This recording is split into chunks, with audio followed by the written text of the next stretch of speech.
എല്ലാ പ്രിയ സഹോദരന്മാർക്കും ക്രിസ്തുവേശുവിലുള്ള സ്നേഹവന്ദനം. ദൈവം ഭൂമിയിൽ എന്താണ് ചെയ്തത് എന്ന ഹെഡിങ്ങോടുകൂടെ ഞങ്ങളൊരു വീഡിയോ ചെയ്തിരുന്നു. എന്നാൽ അതിലെ ചില കമൻറ്റുകൾ നമുക്ക് വന്നിരുന്നു. അതിലൊരു കമൻറ്റ് ഇങ്ങനെയാണ്: നിങ്ങൾ പറയുന്ന ഈ യേശു ഇപ്പോഴെവിടെയാണ് ഉള്ളത്? അതിനെപ്പറ്റി ചില കാര്യങ്ങൾ പറയുവാനായിട്ട് താല്പര്യപ്പെടുന്നു. യേശു സ്വർഗത്തിൽ നിന്ന് ഇറങ്ങി വന്ന ദൈവപുത്രനാണ്. യേശു ക്രിസ്തു മനുഷ്യാവതാരമെടുത്ത് ഈ ഭൂമിയിലേക്ക് വരികയും 33.5 വർഷക്കാലം ഇവിടെ ജീവിക്കുകയും യേശു ക്രിസ്തുവിൻ്റെ ജനനവും അതിൻ്റെ ചരിത്രവുമെല്ലാം ഏവർക്കും അറിയാവുന്നതാണ്. അതിനൊരു പ്രത്യേക തെളിവ് നൽകേണ്ട ആവശ്യമില്ല. അതൊരു തുറന്ന പുസ്തകമാണ്. യേശു ക്രിസ്തു ഒരു ചരിത്ര പുരുഷനാണ്. യേശു ക്രിസ്തുവിൻ്റെ ജനനത്തിന് മുമ്പും ജനനത്തിന് ശേഷവുമുള്ള ചരിത്രം മുൻപോട്ടും പുറകോട്ടും പോകുകയാണ്. അങ്ങനെ ഒരിക്കലും ക്രിസ്തുവിൻ്റെ ചരിത്രം അവസാനിക്കുന്നില്ല. അനന്തമായ ദൈവത്തിൻ്റെ ചരിത്രം അത് എപ്പോഴും അത് മുന്നോട്ട് പോകുക തന്നെയാണ് ചെയ്യുന്നത്. എന്നാൽ ക്രിസ്തു ഭൂമിയിൽ വരികയും മരിച്ച് അടക്കപ്പെട്ട് 3-ാമത്തെ ദിവസം ഉയർത്തെഴുന്നേറ്റ് സ്വർഗാരോഹണം ചെയ്തു. ഇപ്പോൾ യേശു ക്രിസ്തു എവിടെയാണെന്ന് ചോദിച്ചാൽ സ്വർഗത്തിലാണ്. അതെങ്ങനെയാണ് സ്വർഗത്തിലേക്ക് കരേറിപ്പോയി എന്നുള്ളതിന് വ്യക്തമായ തെളിവുകളുണ്ട്. യേശു ക്രിസ്തു ഉയർത്തെഴുന്നേറ്റതിന് ശേഷം 40 ദിവസങ്ങൾ ഈ ഭൂമിയിലുണ്ടായിരുന്നു. എന്നാൽ ആ 40 ദിവസത്തിനിടയ്ക്ക് ഏതാണ്ട് 11 പ്രാവശ്യം ഒറ്റയ്ക്കുള്ള ആളുകളോടും അതുപോലെ സമൂഹത്തോടും യേശു ക്രിസ്തു പ്രത്യക്ഷനായി സംസാരിക്കുകയും ഇടപെടുകയും ഉണ്ടായി. എന്നാൽ സ്വർഗത്തിലേക്ക് 40-ാമത്തെ ദിവസമാണ് കരേറിപ്പോയത്. അങ്ങനെ സ്വർഗത്തിലേക്ക് പോകുമ്പോൾ വലിയൊരു ജനക്കൂട്ടം നോക്കി നിൽക്കുകയാണ് സ്വർഗത്തിലേക്ക് പോകുന്നത്. അവിടെ ഇങ്ങനെയാണ് പറയുന്നത്: ഗലീല പുരുഷന്മാരെ, നിങ്ങൾ ആകാശത്തിലേക്ക് നോക്കി നിൽക്കുന്നതെന്ത്? ദൂതൻ്റെ ഒരു വലിയ പ്രഖ്യാപനമുണ്ടായി. ആ ശബ്ദം അവിടെ നിന്നവർക്കെല്ലാവർക്കും കേൾക്കുവാൻ ഇടയായി.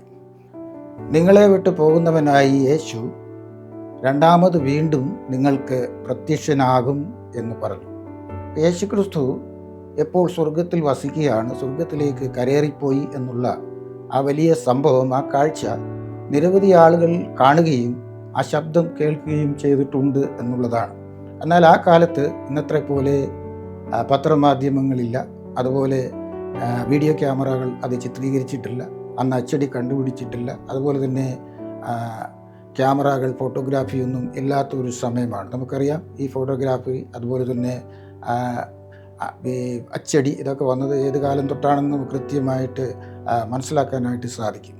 എന്നാൽ യേശു ക്രിസ്തു സ്വർഗത്തിലേക്ക് കരേറിപ്പോയത് എന്തിനാണെന്ന് ചോദിച്ചാൽ രണ്ടാമതും പ്രത്യക്ഷനാകുവാനാണ് എന്ന് ബൈബിളിൽ പറഞ്ഞിട്ടുണ്ട്. അവൻ വീണ്ടും പ്രത്യക്ഷനാകും, നമുക്ക് വേണ്ടി രണ്ടാമതും പ്രത്യക്ഷനാകും. അത് എബ്രായ ലേഖനത്തിൽ ആ കാര്യം പറഞ്ഞിട്ടുണ്ട്. എന്തിനാണ് പ്രത്യക്ഷനാകുന്നത്?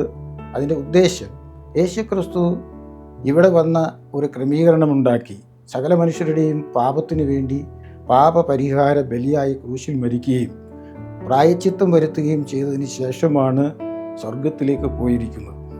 എന്നാൽ യേശു ക്രിസ്തു സ്വർഗാരോഹണം ചെയ്യുകയും ക്രിസ്തു പരിശുദ്ധാത്മാവിനെ ലോകത്തിലേക്ക് അയച്ചുകൊണ്ട് യേശു ക്രിസ്തുവിൽ വിശ്വസിക്കുന്നവർക്ക് ജീവനും ആത്മാവും നൽകി, അതുപോലെ തന്നെ പരിശുദ്ധാത്മാവിനാൽ അവർക്ക് ലോകത്തിൽ ജീവിക്കുവാനുള്ള ആലോചനകളും ഉപദേശങ്ങളും ലഭിക്കുവാനുള്ള ശക്തി യേശു ക്രിസ്തു 50-ാം ദിവസം ഭൂമിയിലേക്ക് അയക്കുകയും ശിഷ്യഗണം അത് ഏറ്റെടുക്കുകയും ലോകമെങ്ങും ഈ സത്യസുവിശേഷം അല്ലെങ്കിൽ ദൈവത്തിൻ്റെ വീണ്ടെടുപ്പിൽ ഉൾപ്പെടുവാൻ തക്കവണ്ണം വീണ്ടും ജനനം ലഭിക്കുന്നതിന് ദൈവത്തിൻ്റെ ആത്മാവിനെ നൽകിക്കൊണ്ട് മനുഷ്യർക്ക് ഉദ്ധാരണം അല്ലെങ്കിൽ രക്ഷ ഒരുക്കുവാനായിട്ടിടയായി. ആ രക്ഷയുടെ സന്ദേശം ലോകമെങ്ങും പ്രസംഗിക്കപ്പെടുകയാണ്. യേശു ക്രിസ്തുവിനെ രക്ഷിതാവും കർത്താവുമായി സ്വീകരിക്കുന്നവർ, വിശ്വസിക്കുന്നവർ, വിശ്വാസത്താൽ അവർക്ക് പരിശുദ്ധാത്മാവിനെ ലഭിക്കുകയും ദൈവമക്കളായി തീരുകയും ചെയ്യും. അങ്ങനെയുള്ള ദൈവജനത്തെ ചേർക്കുവാനാണ് യേശു ക്രിസ്തു രണ്ടാമതും വരുന്നത്. രണ്ടാമതും പ്രത്യക്ഷനാകും എന്ന് പറയുകയുണ്ടായി. പ്രത്യക്ഷനാകുന്ന സമയം, അതിൻ്റെ ലക്ഷണങ്ങൾ, അതിൻ്റെ സൂചനകളൊക്കെ കൊടുത്തിട്ടുണ്ട്. ആ കാര്യങ്ങളൊക്കെ നമ്മൾ കണ്ടുകൊണ്ടിരിക്കുകയാണ്. അതുകൊണ്ട് പ്രിയമുള്ളവരെ, യേശു ക്രിസ്തു ഇപ്പോൾ സ്വർഗത്തിൽ വസിക്കുകയാണ്. ചിലർക്ക് ചോദ്യമുണ്ട്, അങ്ങനെയാണെങ്കിൽ സ്വർഗം എവിടെയാണ്? ദൈവം വസിക്കുന്ന സ്ഥലമാണ് സ്വർഗം. അത് മനുഷ്യരാരും ഇന്നുവരെ കണ്ടിട്ടില്ല. എന്നാൽ ദൈവത്തിൻ്റെ സ്വന്തം വസതി എന്ന് പറയുന്ന സ്വർഗത്തിലേക്ക് മനുഷ്യരെ വീണ്ടും തിരികെ കൊണ്ടുപോകുവാനായിട്ടാണ് യേശു ക്രിസ്തു ലോകത്തിലേക്ക് വരുന്നത്. അതുകൊണ്ട് ക്രിസ്തുവിൽ വിശ്വസിക്കുന്നവർക്ക് നിത്യജീവനുണ്ട്. അവർക്ക് ദൈവരാജ്യത്തിൻ്റെ അവകാശവും ദൈവഭവനത്തിൻ്റെ അംഗത്വവും ലഭിക്കുകയാണ്.